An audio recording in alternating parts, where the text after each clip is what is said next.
Assalamualaikum warahmatullahi wabarakatuh. Hai para pencinta catur dan para catur mania, selamat datang kembali di Legenda Catur Dunia. Pagi tadi kita sudah mengulas permainannya pecatur wanita kita yang berlaga di Olimpiade Catur di babak ketiga kawan. Sekarang gantian kita akan mengulas game-game para pemain pria. Nanti kita akan ulas atau otak-atik dua game sekaligus, yaitu gamenya Susanto Megaranto dan Muhammad Irfan kawan, di mana di babak ketiga bertemu dengan tim Romania dengan 2 game kalah, 1 game remis, dan 1 game dimenangkan oleh Muhammad Irfan kawan.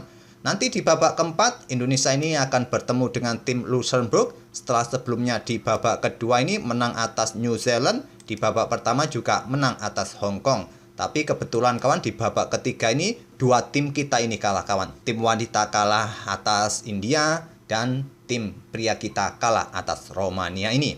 Kira-kira mana dulu kawan yang akan kita ulas, permainannya Grandmaster Susanto ataukah permainannya internasional Muhammad Irfan terlebih dahulu?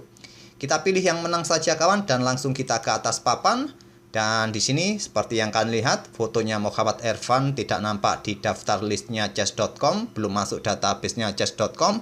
Mungkin kalian sebagian banyak sudah tahu wajahnya seperti apa, dan mungkin sebagian kawan-kawan sudah tahu profilnya Muhammad Irfan ini seperti apa. Atlet mana kawan? Ada yang komentar atlet asal Malang, Jawa Timur. Tapi saya juga belum tahu persisnya di mana.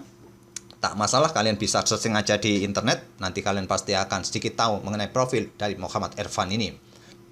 Di sini Muhammad Irfan pegang putih mengawali dengan pion E4. Dibalas Gavrilescu dengan permainan Perancis, yaitu French defense, pion E6. Pion D4, pion D5, dan kuda D2 dipilih oleh Irfan bermain dengan variasi Tarrasch. Saya akan sedikit kasih tunjuk kawan macam-macam variasi yang ada dalam permainan pertahanan Prancis. Kalau kalian melangkah kuda C3 diikuti gajah B4, ini adalah variasi Winawer. Ataupun juga kalian melanjutkan dengan langkah seperti ini, pion pukul pion, ini adalah variasi pertukaran. Pion maju ini adalah variasi pion maju. Ataupun kalian ingin bermain dengan gajah D3, ini adalah variasi Schleicher, yaitu pemain tipikal penyerang di awal-awal tahun 1900-an kawan. Ataupun juga bermain dengan gambit ala pen gambit gajah E3, merupakan beberapa pilihan yang ada kawan. Di sini tadi kuda D2 pilihan Muhammad Irfan, dan dilanjut dengan langkah pion C5 cukup standar. Kalian jangan kaget, dua pion hitam langsung memberikan counter attack di peta pusat dalam permainan French defense, dan Muhammad Irfan memilih variasi terbaik, pion E pukul pion D5, dipukul balik atau diambil balik menggunakan menteri. Di sini Muhammad Irfan tidak melanjutkan untuk baku hantam pion kawan, karena nanti akan memberikan tempo bagi hitam melanjutkan pengembangan gajah gelapnya. Kuda F3 terlebih dahulu dimainkan, artinya putih atau Irfan melepaskan pion D4-nya, diambil oleh hitam. Selanjutnya gajah C4. Itulah tadi kawan, sama halnya melakukan gambit, yaitu mendapatkan tempo pengembangan perwira yang lebih cepat putih kawan. Menteri mundur ke D7, dan coba lihat sekarang putih mendapatkan 3 perwira yang aktif. Raja segera rokade, tempo pengembangan lebih cepat didapat oleh putih dengan pengorbanan 1 pion.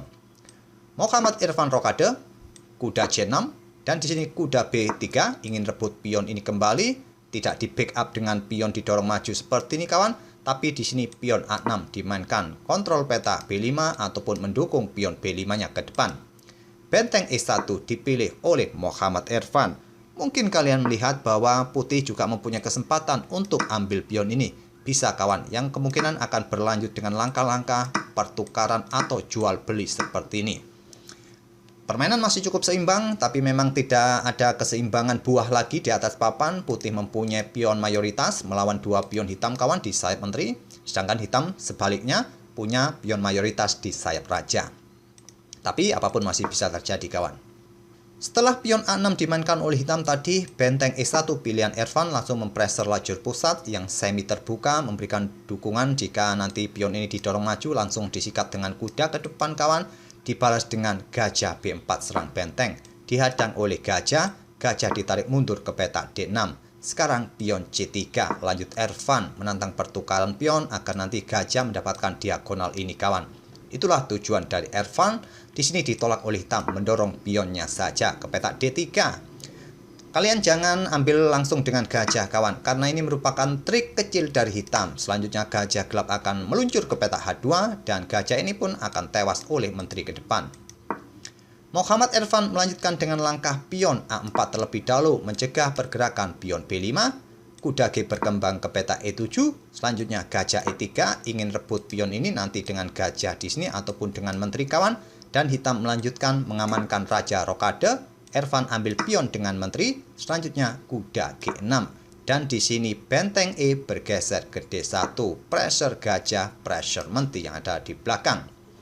Ancaman ini diantisipasi dengan kuda G bergerak ke petak E5 kawan dengan tempo ancam menteri juga. Kalaupun di sini menteri ambil gajah, ya kuda ini juga sedang menggarpu posisi gajah terang serta menteri. Jadi nanti terjadi jual beli perwira jika putih langsung sikat gajah ini. Terlebih dahulu kuda F pukul kuda E5, dipukul balik oleh saudaranya, tetap memberikan garbuan kawan. Di sini Irfan sikat pion yang ada di peta E6, melihat potensi mendapatkan keuntungan satu pion kawan. Kalau di sini kuda sikat menteri, gajah pun sikat menteri kawan.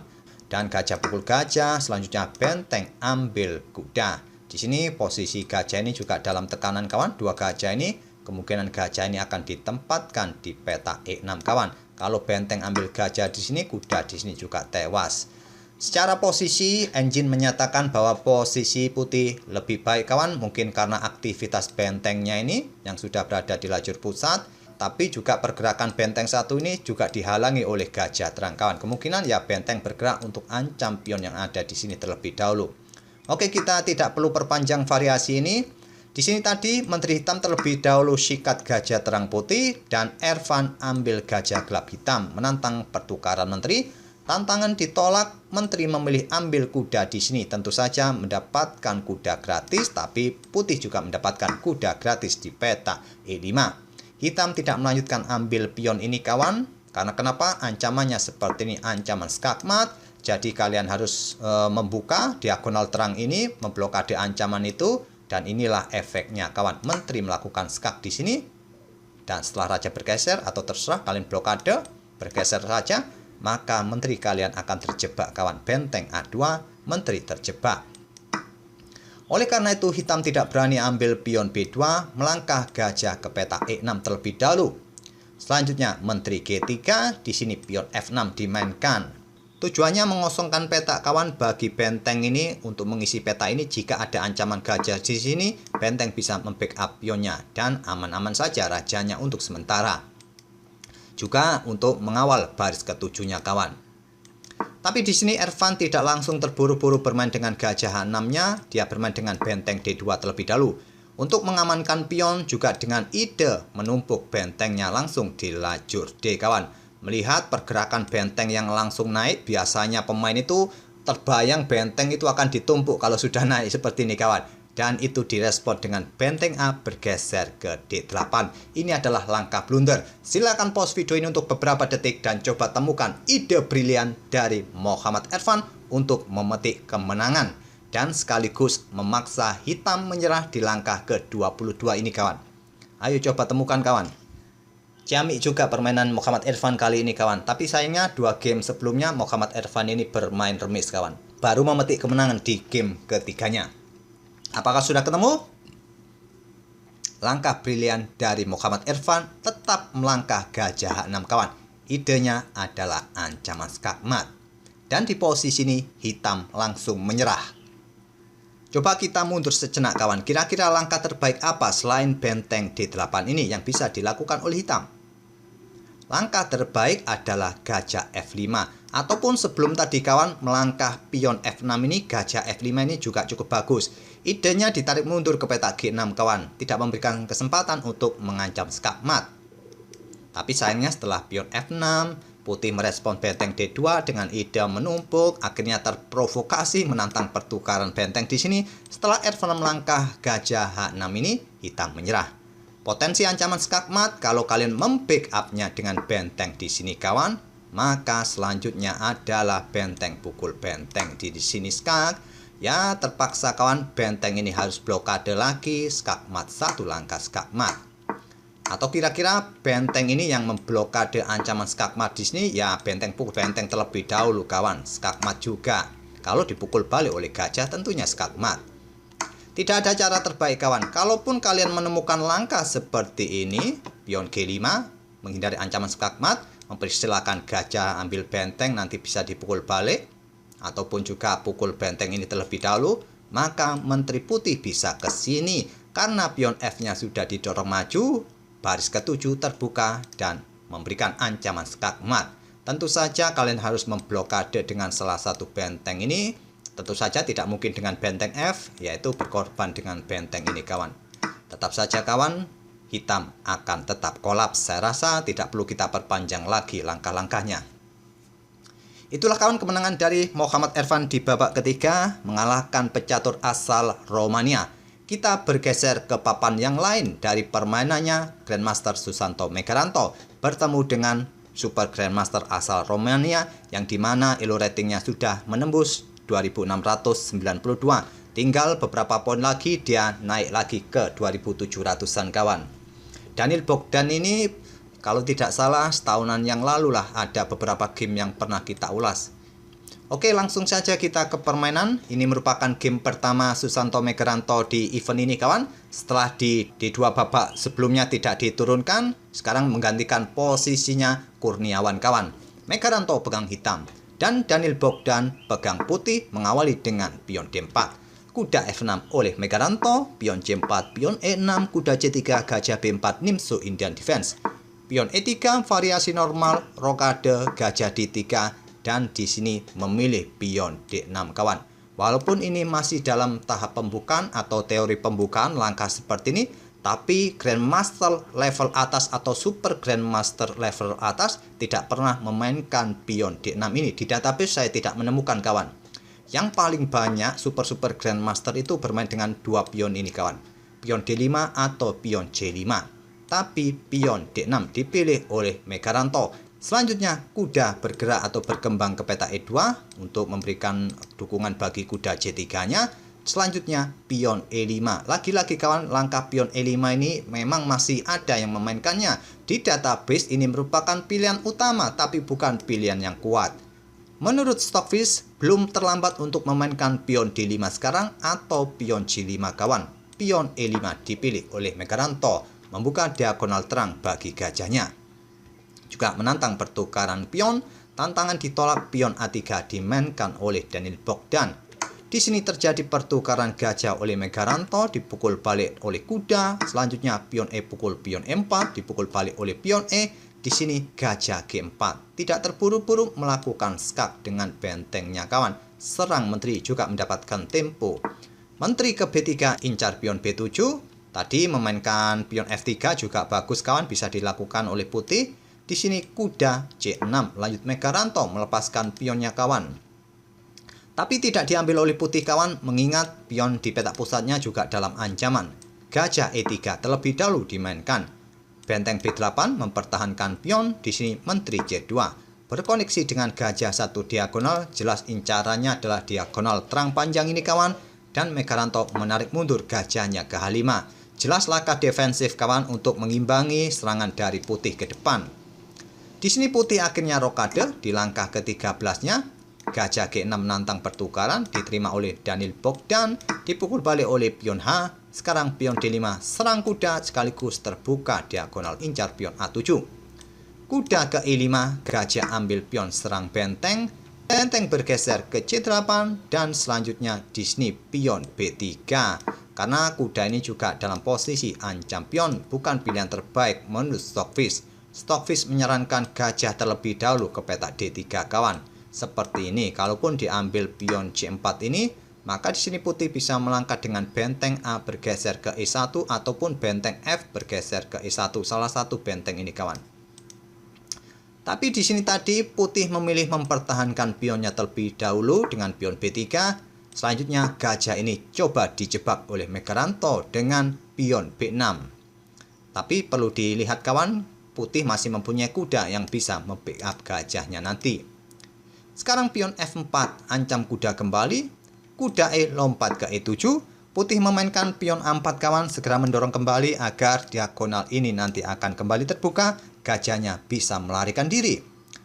Benteng A8 dipilih oleh Megaranto, serang gajah kawan. Kalau Stockfish menyarankan tidak perlu untuk mengejar gajah ini, karena percuma kawan, hitung-hitungannya putih masih mempunyai kuda di sini. Nanti pion ini mempunyai tempo untuk didorong, menantang pertukaran pion, dan gajah nanti bisa juga lolos. Stockfish menyarankan dengan kuda ini aktif untuk memberikan jalan bagi menterinya keluar kawan ke petak-petak ini. Maksud saya ke petak H5 kawan. Kalau di sini masih ada pion ya keluar ke sini ya disikat oleh pion. Ataupun juga kuda ini lompat ke petak G4 mengosongkan petak bagi saudaranya untuk keluar ke petak F6. Tapi benteng A8 dipilih oleh Megaranto. Di sini tentu saja kuda B5. Selanjutnya benteng bergeser ke E8 menempati satu-satunya lajur yang terbuka penuh. Dibalas dengan langkah pion A5. Di sini pion B pukul pion A5 terbuka diagonal terang bagi pelarian gajah kawan dan dilanjut dengan gajah langsung ditarik mundur ke petak D4. Megaranto melanjutkan kuda C5. Ini bukan langkah yang bagus tapi memang sulit kawan pada posisi seperti ini. Kira-kira langkah terbaik apa yang harus dilakukan oleh hitam? Stockfish menyarankan menteri B8 ini kawan. Tapi langkah yang logis juga dibuat oleh Megaranto, yaitu untuk mencoba membackup pionnya ini kawan. Karena pionnya ini juga mudah diserang dengan gajah. Ambil contoh, nanti kuda siap membackupnya ke petak B7. Mungkin seperti itu. Tapi ternyata kalkulasi dari Megaranto ini mungkin dia tidak mempertimbangkan pion B4 yang bisa dikorbankan oleh putih kawan. Inilah yang dilakukan oleh Daniel Bogdan, langkah yang sangat bagus kawan. Pengorbanan ditolak oleh Megaranto, kuda langsung mundur ke petak B7. Kenapa tidak diterima kawan? Karena seperti ini, benteng akan pukul benteng, dipukul balik oleh menteri. Selanjutnya di sini kuda akan ambil pion yang ada di sini kawan. Itulah yang mungkin menjadi miskalkulasi tadi dari Megaranto. Dia mungkin sudah mempertimbangkan, tapi mungkin tidak cermat menghitung langkah-langkah berikutnya. Kuda bergerak ke petak B7. Selanjutnya, pion F5 dilanjutkan oleh putih kawan membuka lajur F. Pion G5 menolak langkah pertukaran pion. Menteri bergeser ke C1 incar pion. Kuda G4 membuka akses, menteri menjaga pion. Ada WA lagi kawan, tapi sementara nggak perlu saya buka. Oke, di sini putih melanjutkan dengan pion F6. Dan selanjutnya adalah pion pukul pion lanjut Megaranto. Disikat oleh gajah ancam menteri, dipukul balik oleh kuda. Menteri ambil pion G5 skak. Raja bergeser, benteng ambil kuda F6. Dan selanjutnya jelas benteng digeser di langkah berikutnya. Benteng E5 ancam menteri. Menteri melakukan skak di petak H6. Raja bergeser ke E8 dan Megaranto menyerah selepas benteng F1 digeser oleh putih kawan. Di posisi langkah ke-31 Megaranto menyerah. Pion F7 ini dalam tekanan berat kawan, ya masih bisa kalian backup dengan benteng di sini ataupun menteri di sini, tapi coba lihat para perwira putih yang lain. Kuda juga memberikan ancaman di sini, menteri juga siap memberikan ancaman di sini.